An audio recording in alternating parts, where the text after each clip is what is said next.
प्रभाग क्रमांक 8 मधून आपण भाजप महायुतीकडून आज निवडणूक लढवत आहात। आपण उमेदवारी अर्ज देखील भरलेला आहे। उमेदवार प्रचार कधी सुरू होणार आहे, काय सांगाल? प्रचार तर तसा आमचा गेली 10 दिवस आतून चालूच आहे, पण आणखी आजपासून जास्त जोमात सुरू करू आम्ही। बाकीच्या गाठी भेटी घेणं हे आमचं गेली 1 महिन्यापासून चालूच आहे आणि पक्षाने मला तिकीट दिल्याबद्दल मी त्यांचे आभार मानते। आणि येणाऱ्या निवडणुकीमध्ये 15 तारखेला मतदार लोक मला भरपूर मताने निवडून देतील अशी मी त्यांच्याकडूनही इच्छा व्यक्त करते, कारण माझे मिस्टर 20 वर्ष झाले कळमोलीमध्ये सक्रिय कार्यकर्ते आहेत। शिवाय मीही त्यांच्या खांद्याला खांदा देऊन काम करतेय। गेली 12 वर्ष मी बचत गट चालवले, त्याच्यामधून छान असे उपक्रम राबवले।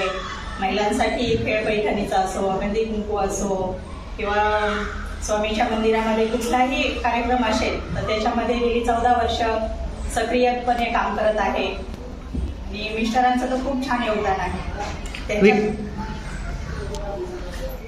त्यांच्या पाठिंब्यामुळे मी आज इथपर्यंत आहे। विकासाच्या कोणत्या मुद्द्यावर आपण ही निवडणूक लढवत आहात? आता इथे जर पाहिलं तर पाण्याची खूप मोठी समस्या असते, लाईटची समस्या असते, महिलांना बेरोजगार आहे, तरुणींसाठी हे शिक्षण झालेले आहेत पण त्या घरात बेरोजगार म्हणून बसलेले आहेत, तर त्यांच्यासाठी मी नक्कीच कामाचं नियोजन करेल, जॉबचं नियोजन करेल। जे काही मला पक्षावरून जबाबदारी देतील, मी जी स्कीम येईल ती मी त्यांच्यापर्यंत पोहोचण्याचं आश्वासन देते। मागील निवडणुकीत आपला पराभव झाला होता आणि यावर्षी पुन्हा आपण पालिकेची निवडणूक लढवत आहात, तर आपल्याला काय वाटतं, आपला विजय निश्चित आहे का? जे काही पहिल्या वेळेस आमच्याकडून जे छोट्या छोट्या चुका झाल्या त्या आम्ही गेली 8 वर्षामध्ये सुधारण्याचा भरपूर प्रयत्न केलेला आहे आणि मतदार लोकांचा विश्वास संपादन केलेला आहे। जरी माझी सीट गेली होती तरी मी कुठेही खचून न जाता आम्ही नेहमीच प्रवाहामध्ये राहिलो। जे काही वरिष्ठांनी आम्हाला जे काही कामाची किंवा आमच्यावर जबाबदारी दिली ती नेहमीपणे मी पार पाडत राहिलेली आहे। 15 जानेवारी रोजी मतदान होत आहे आणि यावेळी मतदारांना काय आवाहन कराल?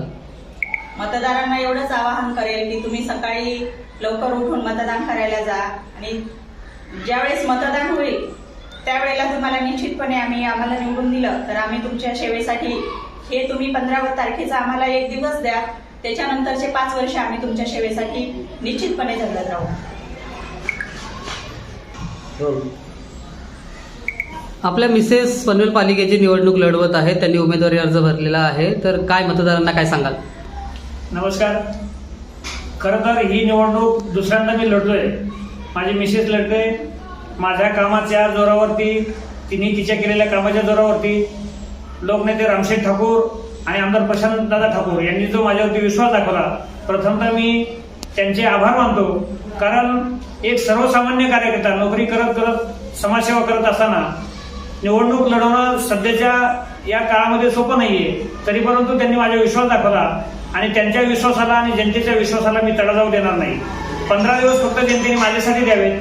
मी राहिलेली पुढचे 5 वर्ष ज्या लोकसभे म्हणजे वरून योजना येतात किंवा पंतप्रधान योजना येतात, राज्य सरकारकडून योजना येतात, महापालिकेच्या योजना येतात, माझं एक उद्दिष्ट आहे, प्रत्येक घरामध्ये शासकीय योजनेचे किमान 2 तरी लाभार्थी झाले पाहिजेत।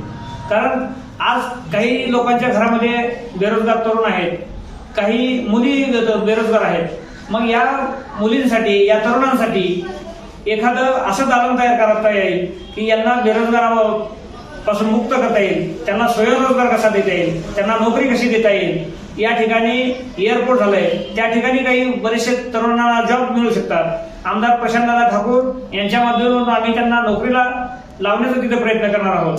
बाकी समस्या तर या रोड रस्ते हे होणारच आहेत महापालिकेमध्ये, परंतु ज्या बेसिक समस्या आहेत लोकांच्या, त्या बेसिक समस्या सोडवण्यासाठी आम्ही प्रयत्न करणार आहोत।